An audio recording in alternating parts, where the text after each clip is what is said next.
Hello friends, we are starting our chapter number first of class 9th number system. हम इसको start कर रहे हैं इंट्रोडक्शन से। सबसे पहले कुछ बेसिक डेफिनेशंस पढ़ेंगे। First definition is natural number. Natural number starts from +1 and ends up to +infinite. शुरू कहाँ से होते हैं?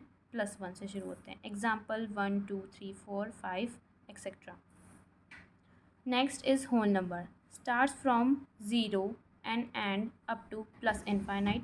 ये शुरू कहाँ से होते हैं? 0 से शुरू होते हैं। डिफरेंस नेचुरल नंबर और होल नंबर में सिर्फ 0 का रहता है। एग्जाम्पल 0 1 2 3 4 +इनफाइनाइट तक जाते हैं। नेक्स्ट है integers. These numbers are both positive and negative. ये नंबर दोनों पॉजिटिव और नेगेटिव दोनों ही होते हैं। एग्जाम्पल -4 -3 -2 0 1 2 3 4 इनफाइनाइट तक जाएंगे। यहाँ पे नोट करने वाली एक चीज़ है जो कि है ज़ीरो। तो ज़ीरो इज़ अ इंटीज़र। तो ज़ीरो क्या है? एक इंटीज़र ही है, लेकिन ये न्यूट्रल इंटीज़र है। क्यों है?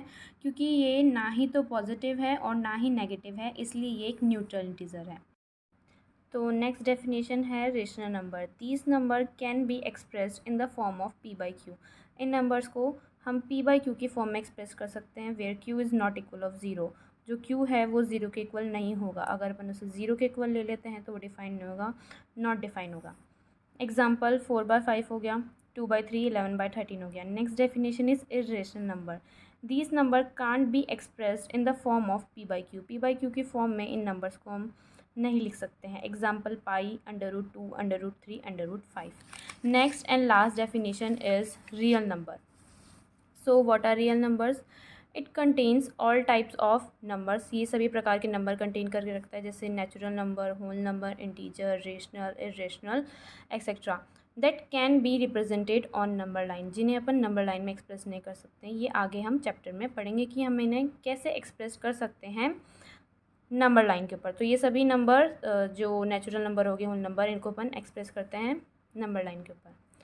रेशनल नंबर को थोड़ा और एक्सपेंड करके क्वेश्चन के साथ पढ़ेंगे। तो सबसे पहले these numbers can be expressed in the form of p/q where q is not equal of zero, जो कि हमने बेसिक डेफिनेशन में अभी भी पढ़ा था।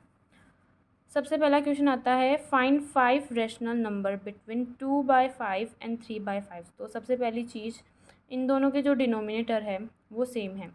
अगर आपको ऐसा कहीं क्वेश्चन दिख जाता है जिनकी डिनोमिनेटर भी सेम है और आपको बोल दिया जाए कि फाइंड करना है इनके बीच में रेशनल नंबर, सबसे पहले आप दोनों नंबर को लिखेंगे 2/5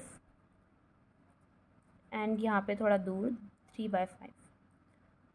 तो सबसे पहले आप इस डिनोमिनेटर से जस्ट बड़ी वाली जो डिजिट आती है उसको ऊपर नीचे दोनों में मल्टीप्लाई कर देंगे। तो जस्ट बड़ी इज़ 6, तो 6/6 से दोनों तरफ मल्टीप्लाई हो जाएगा।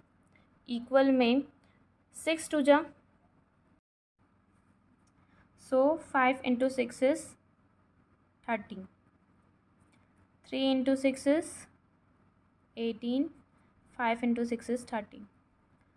तो अब आप इन दोनों के बीच में 5 डिजिट निकालेंगे, जो कि इसका आंसर हो जाएगा। तो 12/30 के आगे क्या आता है? 13/30,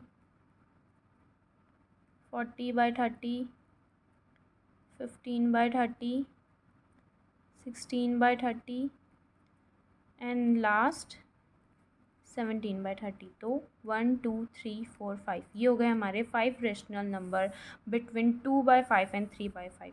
यहाँ पे तो डिनोमिनेटर सेम था, इसलिए ईजिली निकल गया। अगर मान लो आपको दे दिया जाए find 5 rational number between 2/5 and 3/4, तो यहाँ पे आप नोटिस करोगे जो 5 है और 4 है दोनों ही अपने पास में अलग अलग डिनोमिनेटर है। तो सबसे पहले अपन डिनोमिनेटर को सेम बनाएंगे। सेम बनाने के लिए 2/5 3/5 पहले दोनों को लिख लेंगे।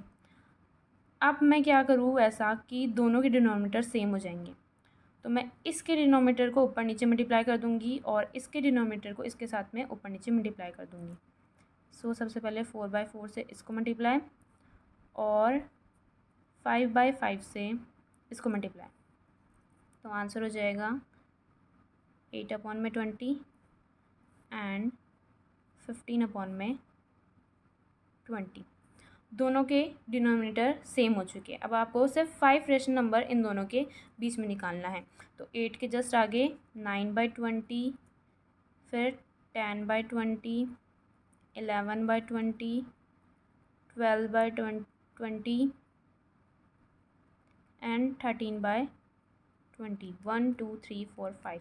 तो ये हो जाएंगे 2/5 और 3/। सो ये है हमारे 5 रेशनल नंबर बिटवीन 2/5 एंड 3/4।